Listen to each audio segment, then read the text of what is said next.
وبركاته.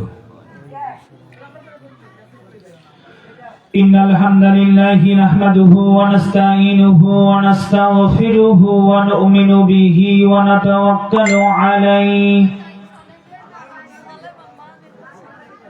ونعوذ بالله من شرور أنفسنا ومن سيئات أعمالنا من يهدي الله فلا مضل له ومن يضلله فلا هادي له ونشهد أن لا إله إلا الله وحده لا شريك له ونشهد أن سيدنا وحبيبنا ومولانا محمدا عبده ورسوله الذي أرسله بالحق بشيرا ونذيرا وداعيا إلى الله بإذنه وسراجا منيرا أما بعد فيا أيها الحاضرون رحمنا ورحمكم الله সকলে আওয়াজ দিয়ে বলি আমিন فقد قال الله تعالى في كلامه المجيد والفرقانه الحميد সকলে জবান খুলে পড়ি আউযু বিল্লাহি মিনাশ শাইতানির রাজিম বিসমিল্লাহির রাহমানির রাহিম وما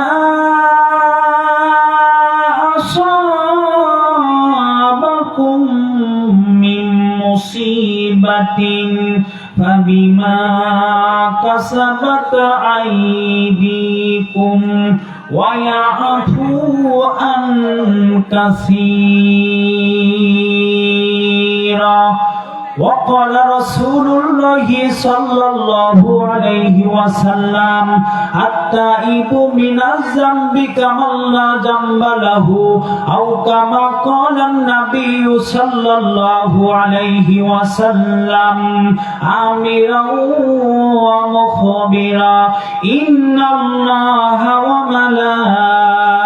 وملائكته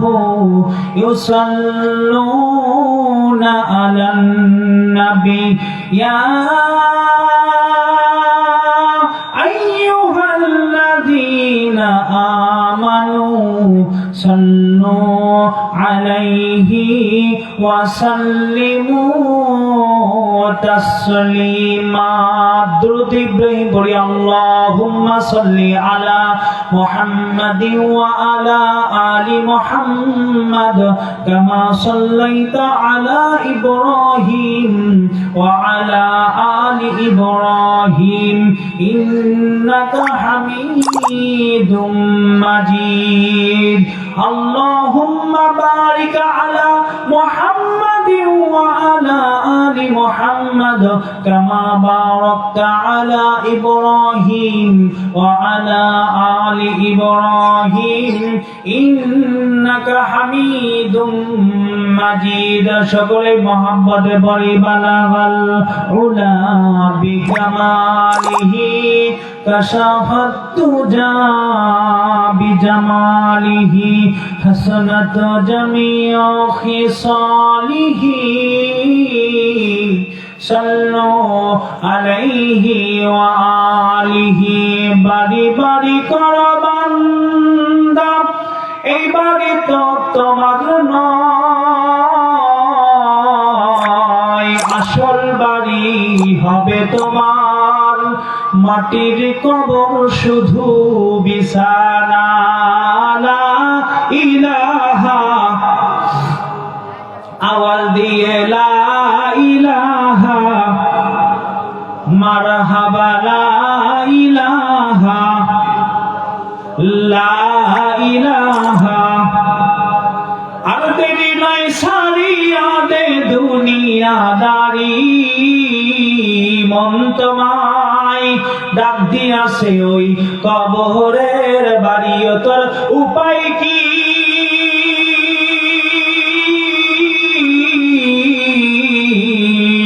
উপর দিকে সাইয়া দেখবা বাঁশের সাঙ্গারি কথা বলেন ঠিক কিনা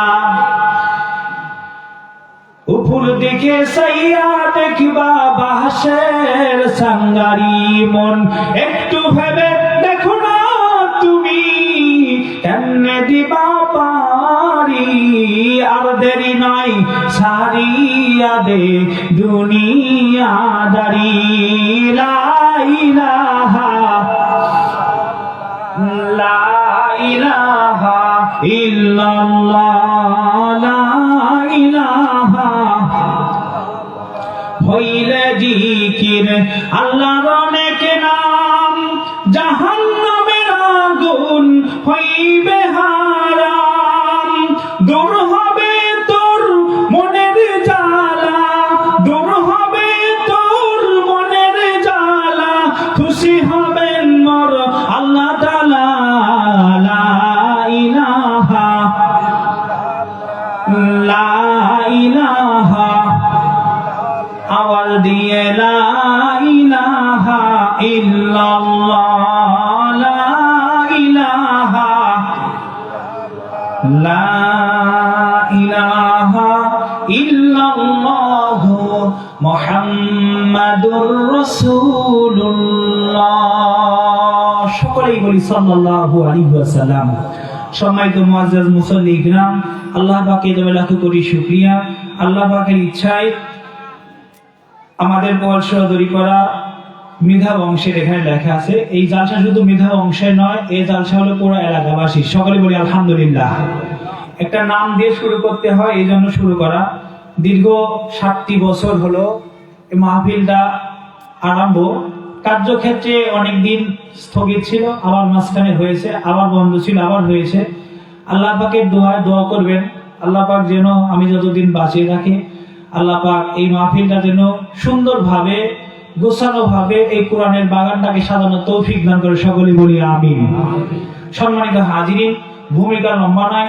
আল্লাহ পাকে শুকর গুজার করছি যে আল্লাহ রাব্বুল আলামিন আপনাকে আমাকে দুনিয়ার কাজকর্ম থেকে আলাদা করে আরামের ঘর থেকে বিরত করে এই কনকনা শীতের ভিতর বসে এই জান্নাতি বাগানে বসে কিছু কথা শুনবার এবং আমাকে বলবার তৌফিক দান করেছে এই জন্য মহান রবের শুকরিয়া জ্ঞাপন করছি সকলেই বলছি আলহামদুলিল্লাহ আর একটু আওয়াজ দিয়ে বলা যায় আলহামদুলিল্লাহ আর একটু মহব্বতে বলি আলহামদুলিল্লাহ শত কোটি দরুদ সালাম নাজিল হোক মানবতার মহান মুক্তির দূত সাইয়্যিদুল মুরসালিন খাতামান নবীন আকাই নামদার তাজদারে মদিনা আমিনার দুলাল বিশ্ব নবী মুহাম্মদুর রাসূলুল্লাহর প্রতি সকলেই বলছি দিল থেকে মহব্বত নিয়ে সাল্লাল্লাহু আলাইহি ওয়াসাল্লাম আপনারা সকলে কেমন আছেন আলহামদুলিল্লাহ আমাদের সকলে খাওয়া দাওয়া হয়েছে তো আলহামদুলিল্লাহ সম্মানিত হাজিরিন আমি আপনাদের এলাকার সন্তান আপনাদের সাথে প্রতিদিন দেখা হয় আমার দোকানে গিয়ে আপনাদের সামনে কথা বলবো বালা মুসিবত দূর করার উপায় এই বিষয় নিয়ে। আপনারা শুনবেন তো ইনশাআল্লাহ। বালা মুসিবত দূর করার উপায় নিয়ে আপনাদের সামনে আধা ঘন্টা কথা বলবো। এরপরে আমাদের দূর দূরান্ত থেকে আগত আমাদের মাঝে উপস্থিত হয়েছেন সম্মানিত দ্বিতীয় বক্তা এবং উত্তরবঙ্গের দ্বিতীয় শহীদপুরী খ্যাত হযরতুল আল্লাহ মাওলানা মুহাম্মদ সানাউল হোসেন নাটোরি, উনি এসে উপস্থিত হয়েছেন। আয়োজনে বলি আলহামদুলিল্লাহ। সম্মানিত হাজির, আসুন আর লম্বা করব না, পড়াশোনা অল্প, এর মধ্যে থেকে কিছু কথা আপনাদের সামনে বলবো। আল্লাহ পাক তৌফিক দান করুক, সকলে বলি আমিন। আল্লাহ তাআলা বলেন, মা আসাবাকুম মিন মুসিবাতিন ফাবিমা কাসাবাত আইদিকুম ওয়া ইয়াফু আন কাসীরা। 42 নম্বর সূরা সূরাতুশ সূরা 30 নম্বর আয়াতে আল্লাহ পাক বলেন, ওয়া মা আসাবাকুম মিন মুসিবাতিন, তোমাদের যে বিপদ আপদ ঘটে, হে দুনিয়ার মানুষ তোমরা খেয়াল করে শুনে রাখো, এই বিপদ আপদ এমনি এমনি আসে না। আল্লাহ পাক সূরা সূরার 30 নম্বর আয়াতে ডাক দেবেন, ওয়া মা আসাবাকুম মিন মুসিবাতিন ফাবিমা কাসাবাত আইদিকুম, তোমাদের যে বালা মুসিবত গুলো ঘটে, আপদ বিপদ ঘটে, এইগুলো এমনি এমনি আসে না, এইগুলো আসে, আল্লাহর কোরআন বলে ফাবিমা কাসাবাত আইদিকুম, এটা আসে তোমাদের দোনো হাত দ্বারা। কিসের দ্বারা আসে? ফাবিমা কাসাবাত আইদিকুম, তোমাদের এই দুই হাত দ্বারা এই বালা মুসিবত জমিনে অর্পিত হয়। আমার ভাইরা খেয়াল করে শুনুন, আল্লাহ রাব্বুল আলামিন বলেন বালা মুসিবত আসে হাত দ্বারা, ওয়া ইয়াফু আন কাসীরা। আল্লাহ পাক বলেন এরপরেও তো অনেক বিপদ আপদ মুসিবত আমি আল্লাহ পাক তোমাদের অজান্তেই দূর করে দেই। আওয়াজ দিয়ে বলেন সুবহানাল্লাহ।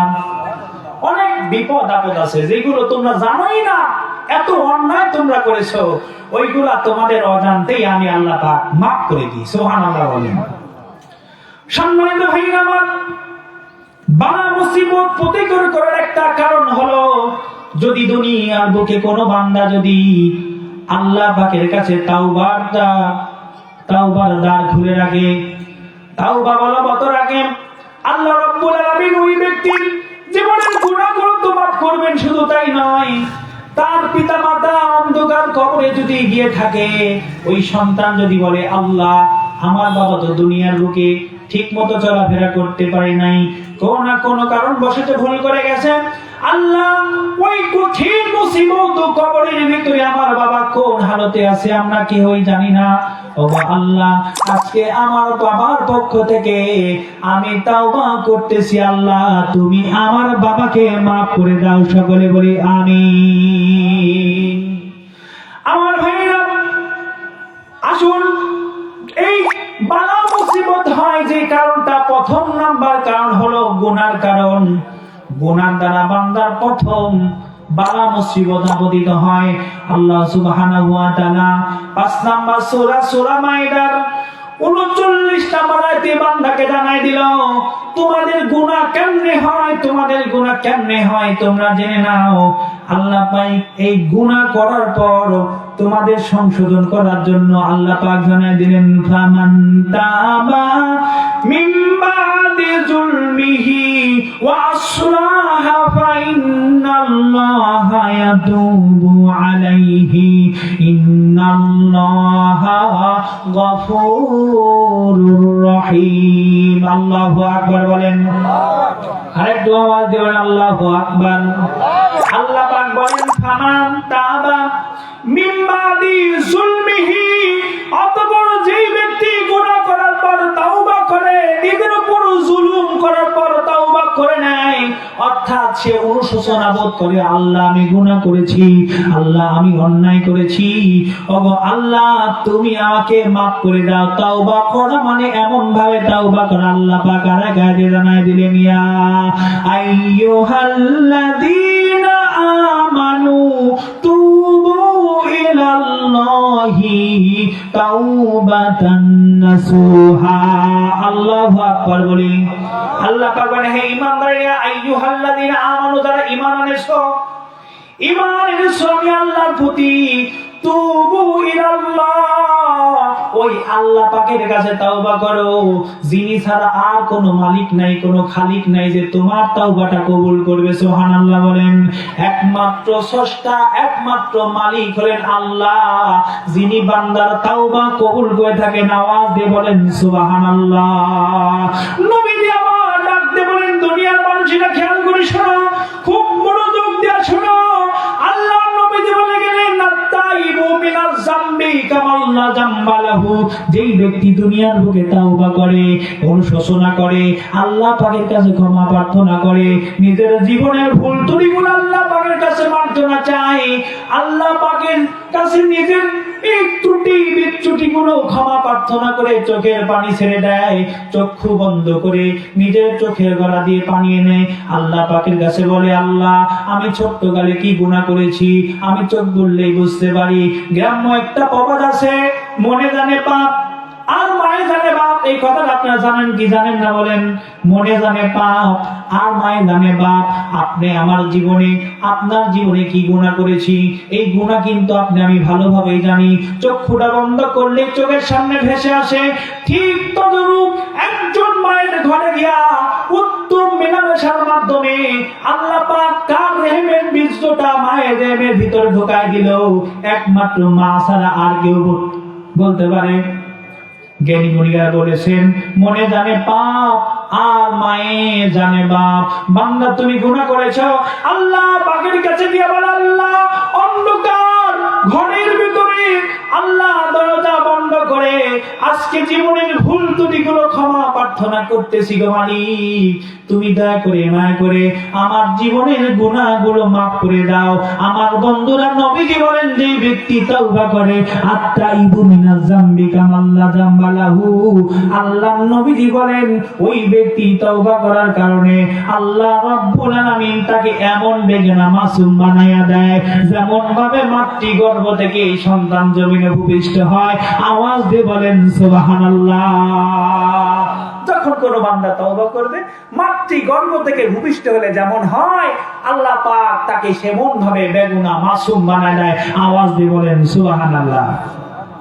আমার ভাইরা, যে কথা বলতেছিলাম, আল্লাহ পাক বলেন গুনাহ দূর করার সুন্দর ব্যবস্থা, ফামান তাবা মিন বাদি জুলমিহি ওয়া আসলাহা ফা ইন্নাল্লাহা ইয়াতুবু আলাইহি ইন্নাল্লাহা গফুরুর রহিম। আল্লাহ পাক বলেন, অতঃপর যে ব্যক্তি গুনাহ করার পর তওবা করে, নিজেকে সংশোধন করে নেয়, নিজেকে ভালো করার জন্য চেষ্টা করে, আল্লাহ পাক বলেন অবশ্যই আমি আল্লাহ ওই বান্দার তাওবাটা কবুল করি। আওয়াজ দিয়ে বলেন সুবহানাল্লাহ।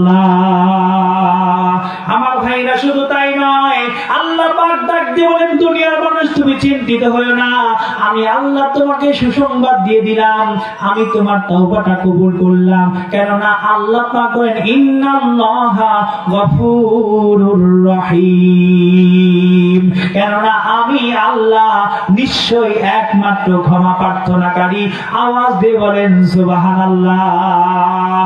আল্লাহ পাক বলেন, দুনিয়ার মানুষ সাবধান, সাবধান, গুনার কাছে নিকটবর্তী তোমরা যেও না। আল্লাহ রাব্বুল আলামিন আমার বন্ধু পৃথিবীর বুকে নানান রকম দৃষ্টান্ত দেখান কি দেখান না বলেন?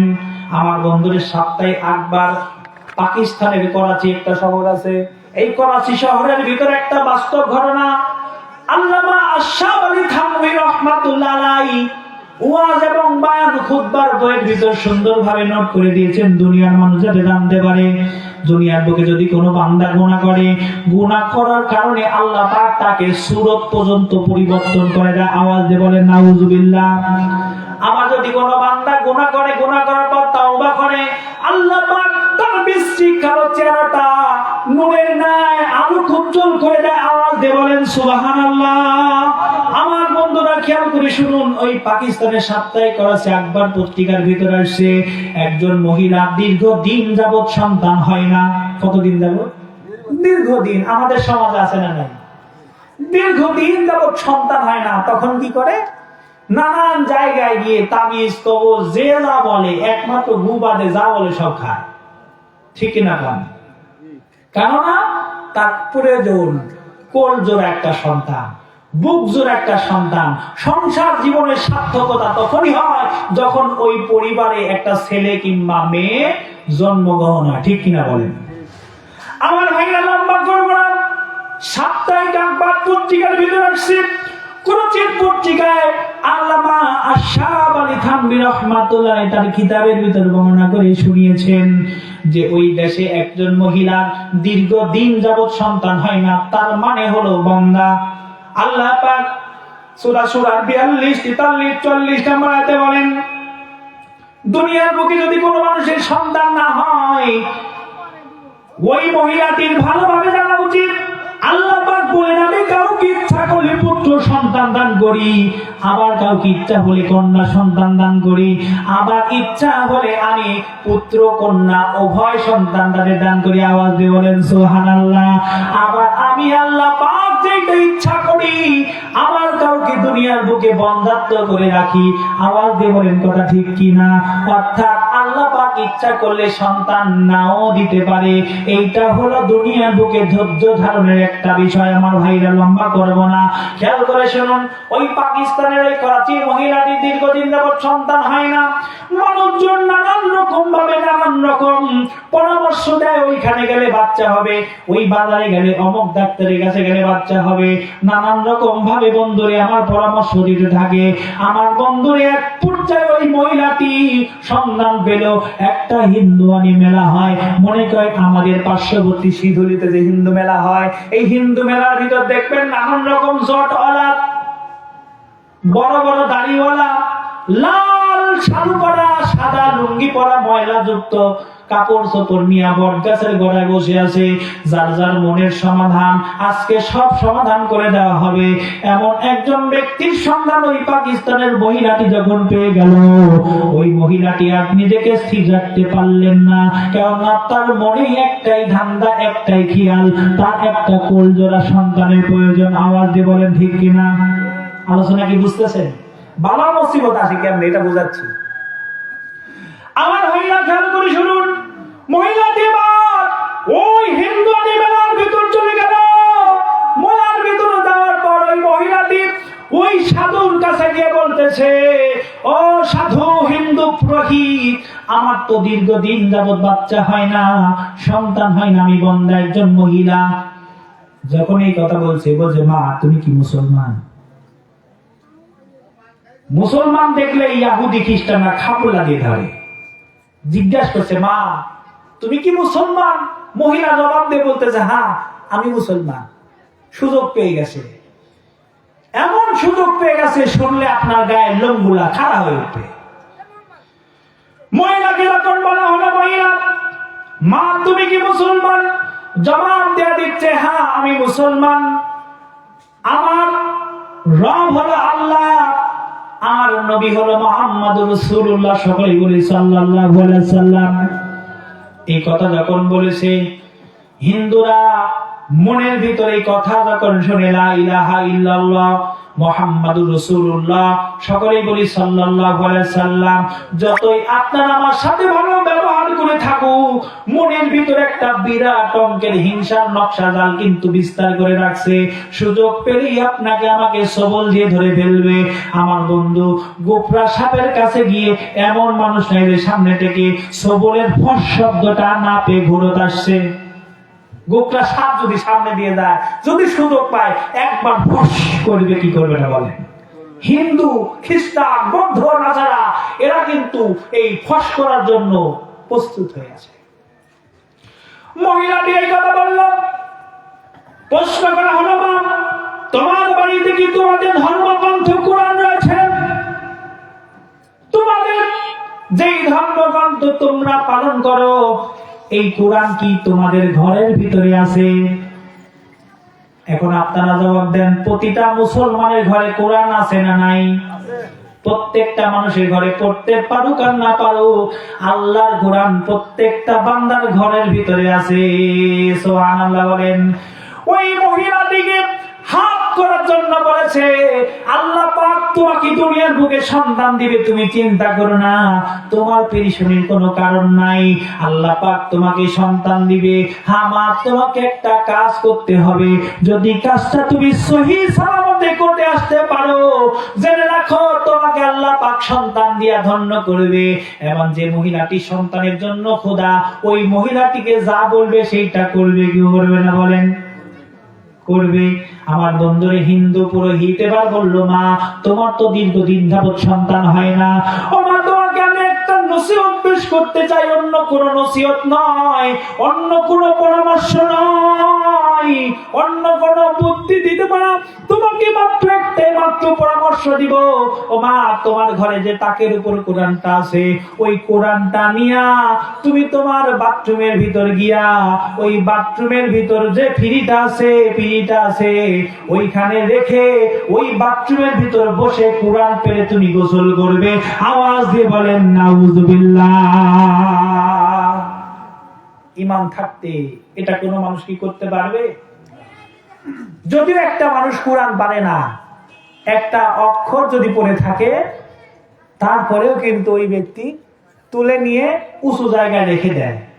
যদি দিলের ভিতর মহব্বত আরেকটু বেশি থাকে, ওইটা নিয়ে চুমু খায়, কপালে লাগায়, চোখে লাগায়, ঠিক কিনা বলেন? এমন একজন ব্যক্তি যেন ছোট্ট করে বলে যায় 2 মিনিটে, একজন বিশাল মদখোর ছিল, নাম হলো তার বিশাল হাতি। মদ খাওয়ার জন্য তিনি বাহির হয়েছে রাস্তার দিয়া। যাইতে যাইতে মদখোর কথা বলে তালে মাতাল, যাতে ঠিক। যাইতে যাইতে আমার বন্ধুরে রাস্তা দিয়ে যায়, দোল পাড়তে পাড়তে যায়। যাইতে যাইতে যাইতে যাইতে রাস্তার পাশে হেডলাইট জ্বলে কি জ্বলে না? হেডলাইটের আলোয় দেখতে পেল একটা বিসমিল্লাহ লেখা কাগজ মাটিতে পড়ে আছে। আমার বন্ধু এমন সময় বিশ্বভাবী বুঝতে পারলেন এইটা হলো আল্লাহর কোরআনের অংশ। আওয়াজ দিয়ে বলেন মারহাবা। বন্ধুরা আমার, বিশ্বভাবী চিন্তা করে দেখলেন এইটা তো আল্লাহ পাকের কোরআনের অংশ। এই চিন্তা মাথায় নিয়ে তিনি কি করলেন? মদ খাওয়া বাদ দিয়া তখন তিনি ওই কাগজের টুকরা হাতে নিয়া রাতের বেলা আর মদ খায় না। আমার বন্ধুরে শীতানে রেখে যখন ঘুমায় গেল, আমার বন্ধুরে ওই রাত্রিতে আল্লাহ পাক তাকে দুনিয়ার বুকে এমন একজন বিশেষ অলিত্ব দান করলেন, যার নাম দুনিয়ার সমস্ত মানুষরা প্রশংসার সাথে গ্রহণ করে। আওয়াজ দিয়ে বলেন সুবহানাল্লাহ। মদখোর সে কি? তালে মাতা সে কি করলো? একটা কোরআনের আয়াতের অংশ নিয়ে বালিশে শীতানে রেখে ঘুমায় গেল। আল্লাহ পাক তাকে এমন ভাবে কবুল করে নিলেন, দুনিয়ার বুকে অলি রূপে তাকে প্রতিষ্ঠিত করলেন। সুবহানাল্লাহ বলেন। একটাই কারণ, মহব্বত। তাওবা করতে গেলে মহব্বত লাগে, আবার তওবা করার জন্য দিলটা নরম করতে হয়, ঠিক কিনা বলেন? বালা মুসিবত এমনি এমনি আসে না, আসে কার দ্বারা? 2 হাতের দ্বারা। কথা বলেন, কার দ্বারা আসে? বিমা কাসাবাত আইদিকুম, আসে তোমাদের 2 হাতের পাপের দ্বারা। যত পাপ হয় এই 2 হাতের দ্বারা হয়, কি হয় না বলেন? একজনের জমি আল ফেলতে গেলে তাকে করতে হয়, একজনকে গালিগালাজ করতে গেলে আগে হাত আগে চলে, মানে কথার আগে হাত চলে, ঠিক কিনা বলেন? সম্মানিত ভাইরা আমার, আল্লাহ পাক বান্দার বালা মুসিবত দূর করার উপায় আমি আপনাদের সামনে বলার জন্য এখানে বসেছি। মহিলাটিকে 5টি বুদ্ধি দিয়া দিল, হিন্দু পুরোহিত বুদ্ধি দিয়া দিল। মা তোমাকে আমি একটা বুদ্ধি দিতে চাই, তোমাকে আমি একটা মাত্র বুদ্ধি দিতে চাই। মা, তোমার ঘরে তাকের উপর কোরআনটা নিয়া গোসলের ভিতরে পেয়ার উপর রেখে যদি তুমি ওইখানে বসে গোসল কার্য সম্পাদন করতে পারো গো মা, আল্লাহ পাক তোমার মনের খায়েশ, মনের আশা পূরণ করে তোমাকে আল্লাহ পাক একজন সন্তানের জননী বানায় দিবে। আওয়াজ দিয়ে জোরে জোরে বলেন নাউজুবিল্লাহ। আমার ভাইয়া বাড়িতে এসে কি করলো? তার শাশুড়ি আম্মা আছে, শাশুড়ির কাছে এসে বলতেছে, মাগো ওই দেখটা আমাদের বাড়ির পাশে হিন্দু মেলা হইতেছে মা, ওইখানে আমি একটু পুরোহিতের সন্ধান পেয়েছি।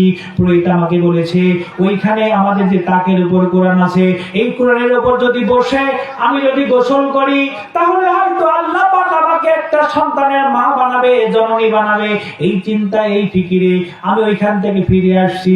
মহিলাটির শাশুড়ি এবার ডাক দিয়ে বলে, কেননা মানুষ যদি কোরআন নাও পারে, কোরআনের প্রতি মহাব্বত ঠিকই আছে, ঠিক কিনা কোন? আমার বন্ধুরে মহিলাটি ডাক দিয়ে বলে, খবরদার খবরদার, সাবধান সাবধান, আল্লাহর কোরআনের সাথে বুস্তাকি করবা না, আল্লাহর কোরআনের সাথে বেয়াদবি করবা না।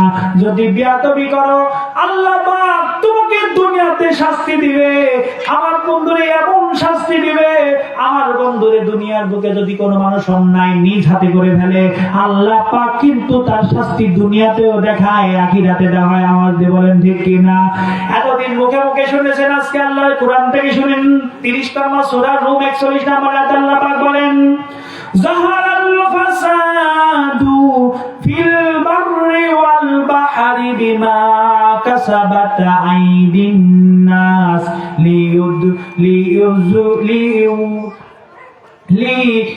লিইউযীকুহুম বা'দাল্লাযী আমিলু লাআল্লাহুম ইয়ারজিউন। দুনিয়ার বুকে যদি কোনো মানুষ গুনাহ করে ফেলে, আল্লাহ পাক ওই ব্যক্তির গুনাহ করার কারণে আল্লাহ পাক দুনিয়ার বুকে তাকে শাস্তি দিবেন। শুধু তাই নয়, আমার আখিরাতে আল্লাহ পাক তাকে শাস্তির সম্মুখীন করবেন। আমার ভাইরা, ওই মহিলাটি কিন্তু নিজের বুঝতা নিজে বোঝে নাই। শাশুড়ি আম্মা মানা করেছিল, ওই কোরআনের সাথে বকখাসি করো না, কোরআনের সাথে বেয়াদবি করো না, সাবধান সাবধান হয়ে যাও। আল্লাহর কোরআনের সাথে যদি তুমি বেয়াদবি করে ফেলো, আল্লাহ পাক কিন্তু তোমাকে ছেড়ে দেবেন না, কারণ আল্লাহ পাক ধরলে আর কাউকে ছেড়ে দেন না। আমার বন্ধুরে মহিলাটি প্রতিনিয়তর মতো থেমে গেল, আর কিছু বলল না। পরের দিন দুপুর বেলা রান্নাঘরে গিয়ে শাশুড়ি আম্মা খেয়াল করে দেখে বৌমা দীর্ঘক্ষণ যাবত রান্নাঘরে আসতেছে না। প্রতিদিন যেই মহিলাটা তরকারি কুটে দেয়, মরিচ কুটে দেয়, নানান রকম ভাবে শাশুড়িকে সাহায্য সহযোগিতা করে, আজকে কেন আসছে না? হঠাৎ করে মাথার বেড়ে আটকে গেল। আমার বৌমা গতকালকে হিন্দুর মেলার ভিতর গিয়েছিল, ওইখানে যাওয়ার পরে হিন্দু পুরোহিত বুদ্ধি দিয়েছে, ওই কোরআনের উপর বসে যদি তুমি গোসল করতে পারো, আল্লাহ পাক তোমাকে দুনিয়ার বুকে সন্তান দিয়ে ধন্য করবে। আওয়াজ দিয়ে বলেন নাউজুবিল্লাহ। ওই কথা মনে পড়ার সঙ্গে সঙ্গে রান্নাঘর থেকে দৌড়ে গিয়া বাইর হয়ে ঘরের ভিতর গিয়ে দেখে তাকের উপর কোরআনটা নাই, তাকের উপর কোরআনটা নাই। আমার বন্ধুরে সাথে সাথে চলে গেছে গোসলখানার দিকে। গোসলখানার ভিতর গিয়ে দেখে গোসলখানার দরজা ভিতর থেকে আটকানো। আমার বন্ধুরে এমন মুহূর্তে ওই মহিলাটি ডাক দিয়ে বলতেছে, খবরদার খবরদার খবরদার, ও বৌমা, আল্লাহর কোরআনের সাথে বেয়াদবি করো না, আল্লাহর কোরআনের সাথে তুমি বরদাস্ত করো না, আল্লাহ পাক কিন্তু তোমাকে ছেড়ে দেবে না। সাবধান, ওই কোরআনের উপর বসে যেন তুমি গোসল করো না। আমার বন্ধুরে মহিলার মাথায় একটাই চিন্তা, একটাই খেয়াল, আমি দুনিয়ার বুকে একজন সন্তানের মা হব, ঠিক কিনা বলেন? ওই চিন্তার, ওই ফিকিরের কারণে ওই মহিলাটি আর দেরি না করে আল্লাহর কোরআনের উপর বসার বন্ধুরে অল্প কিছুক্ষণ মুহূর্তে আল্লাহ পাক তাকে দুনিয়ার বুকে শুকুরের রূপে রূপান্তরিত করে দেন। আল্লাহু আকবার বলেন। আর একটু জোরে বলেন আল্লাহু আকবার। আল্লাহ পাক ইচ্ছা করলে পারেন কি পারেন না? আল্লাহ পাক ইচ্ছা করলে সব পারেন। বন্ধুরে আমার, মহিলার শাশুড়ি এবার নিজের শক্তি দিয়া আমার বন্ধুরে দরজাটা ভেঙে দেখে আল্লাহর কোরআন যেমন অক্ষত, ঠিক তেমনি পীড়ার উপর অক্ষত আছে। কেননা আল্লাহ পাক এই কোরআনের হেফাজতের দায়িত্ব নিজেই নিয়েছেন। আওয়াজ দিয়ে বলেন সুবহানাল্লাহ। ফামান তাবিয়া হুদায়া ফালা খাউফুন আলাইহিম ওয়ালা হুম ইয়াহজানুন। ইন্না নাহনু নাযালনা যিকরা ওয়া ইন্না লাহু লাহাফিজুন। আল্লাহ পাক বলেন, বান্দারে এই কোরআন আমি আল্লাহ নাযিল করেছি, এই কোরআনের সংরক্ষণ আমি আল্লাহ পাক নিজেই করব। আওয়াজ দিয়ে বলেন সুবহানাল্লাহ।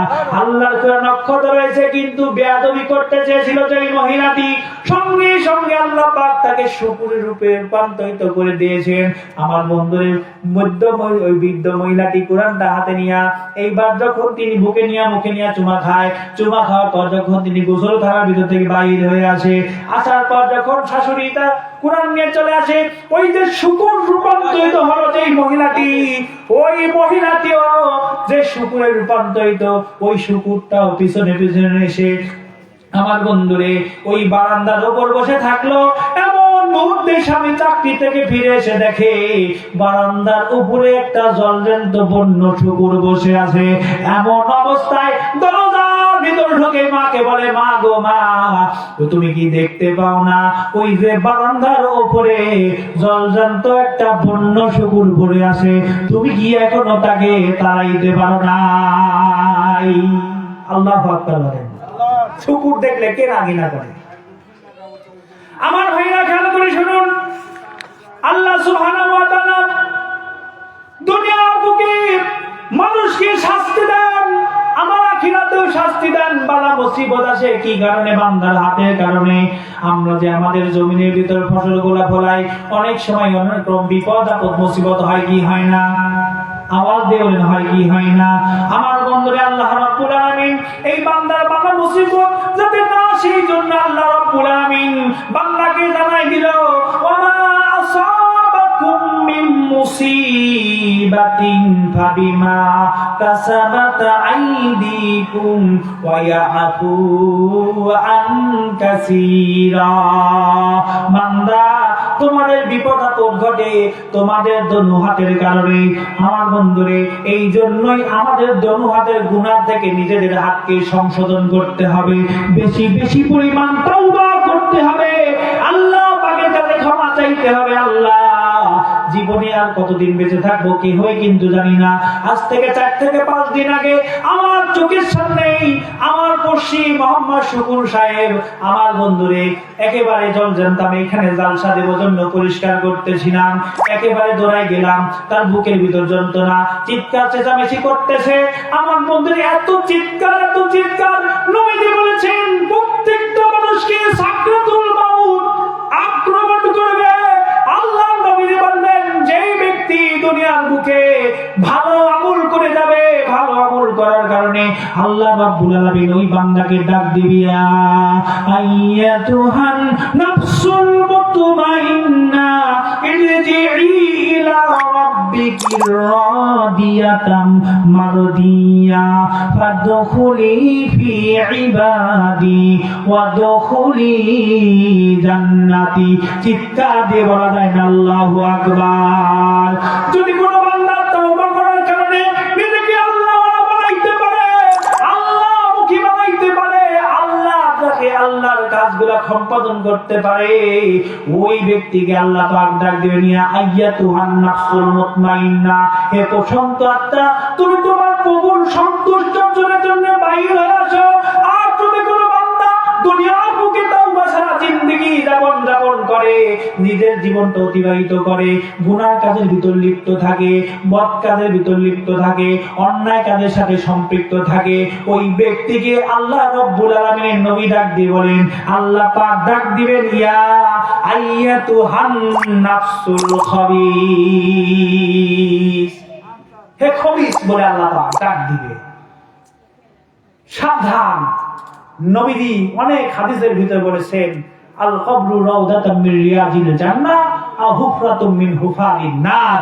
নবীজি বলেছেন, কবর হবে কারো জন্য জান্নাতের বাগান, আবার কারো জন্য হবে কবরটা জাহান্নামের গর্ত।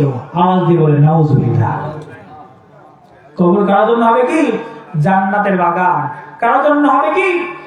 জাহান্নামের গর্ত। সাকরাতুল মাউত আক্রমণ করবে, কোন মানুষ মৃত্যুর জাকান্দাই থেকে রেহাই পাবে না। আমার বন্ধু, মৃত্যু এমন একটা জিনিস, আপনার আমার বিনে দাওয়াতে ওই ব্যক্তি হাজির হয়ে যাবে। আজকে আপনাকে দাওয়াত দেওয়ার জন্য কিন্তু মাইকে এলান দেওয়া হয়েছে, কোরআনের তাফসীর করা হবে, এই জন্য দাওয়াত দেওয়া হয়েছে, জন্য এসে গেছেন।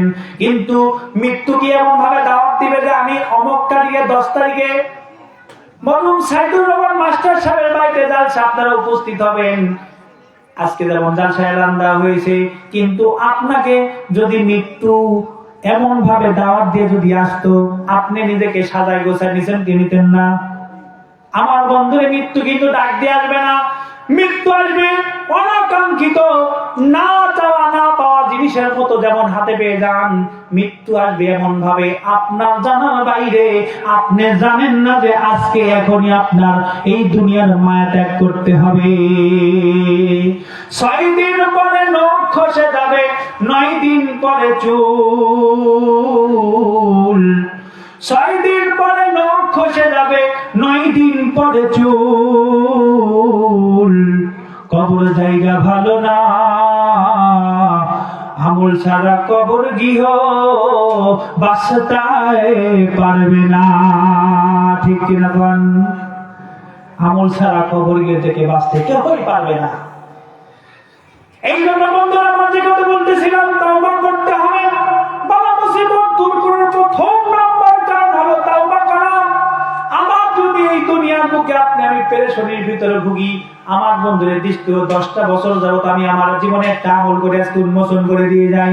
যদি কোনো বান্দা 5 ওয়াক্ত নামাজের পরে ইয়া মুহিউ ইয়া মুহিউ ইয়া মুহিউ ইয়া মুহিউ ইয়া মুহিউ ইয়া মুহিউ ইয়া মুহিউ 7টি বার আল্লাহর এই নামটা পড়ে 5 ওয়াক্ত নামাজ পড়ে নিজের বুকে ফু দেয়, আল্লাহ পাক দুনিয়া তাকে যাবতীয় টেনশন পেরেশান থেকে মুক্ত করে দিবেন। আওয়াজ দিয়ে বলেন সুবহানাল্লাহ। দুনিয়ার বুকে পেরেশানি নাই এমন কোন মানুষ আছে? সব মানুষই কিন্তু আমরা পেরেশানির ভিতর ভুগি, ঠিক কিনা ভাই? 5 ওয়াক্ত নামাজ পড়ে ইনশাআল্লাহ প্রত্যেকটা মানুষের ভিতর টেনশন লুকায় থাকে। টেনশনটাই হলো হার্ট অ্যাটাক করে মানুষ কিন্তু অনাকাঙ্ক্ষিত ভাবে আচমকা হাতের উপরে দাম বাড়া যেতে পারে। সম্মানিত ভাইরা আমার, ইয়া মুহিউ ইয়া মুহিউ ইয়া মুহিউ, এই আল্লাহ রাব্বুল আলামিনের এই নামটা পড়ে আল্লাহ পাকের কাছে আল্লাহ সন্তুষ্ট জনের জন্য বুকে ফু দিবেন। আওয়াজ দিয়ে বলেন সুবহানাল্লাহ, লিল্লাহি তাকবীর, লিল্লাহি তাকবীর। আজকের মাহফিলের দ্বিতীয় বক্তা আল্লাহ পাক কবুল করে নিক, সকলেই বলি আমিন। ওয়া মা আলাইনা ইল্লাল বালাগ। সম্মানিত হাজিরিন, আজকের এই বিশাল তাফসীরুল কোরআন মাহফিল দীর্ঘ 7 বছর, কাগজে কলমে 7 বছর, কিন্তু মূলত 4 বছর। কাগজে কলমে 7 বছর, কিন্তু মূলত 4 বছর। আল্লাহ পাক এই মাহফিলকে আমি এবং আমার পরিবার যতদিন বাঁচে থাকে, আল্লাহ পাক যেন এই এলাকাবাসীকে নিয়ে এরকম কোরআনে একটা মজমা করার তৌফিক দান করে, সকলে বলি আমিন। এখন দূরদূরান্ত থেকে আগত ওলামায়ে কিরামগণ আমাদের সামনে এসে উপস্থিত হয়েছেন। দ্বিতীয় বক্তা বিশিষ্ট আলেমে দ্বীন, সুমিষ্ট ভাষী হযরত মাওলানা আব্দুল আলিম সিদ্দিকী সাহেব আমাদের মাঝে উপস্থিত। এখন আপনাদের সামনে পবিত্র কালামুল্লাহ শরীফ থেকে সুন্দর করে কোরআন ও হাদিস থেকে তাফসীরুল কোরআন মাহফিলের যে আয়োজন করা হয়েছে, এখানে আপনাদের সামনে তাকরীর পেশ করবেন। এখন আপনাদের সামনে বয়ান পেশ করছেন বিশিষ্ট আলেমে দ্বীন, সুমিষ্ট ভাষী হযরত মাওলানা মোহাম্মদ আব্দুল আলিম সিদ্দিকী সাহেব, নাটোর, সেক্রেটারি আল কোরআন গবেষণা পরিষদ, নাটোর। আল্লাহ পাক হুজুরকে কোরআন ও হাদিস থেকে এই জালসায় দ্বীনি খেদমতে বয়ান পেশ করার তৌফিক দান।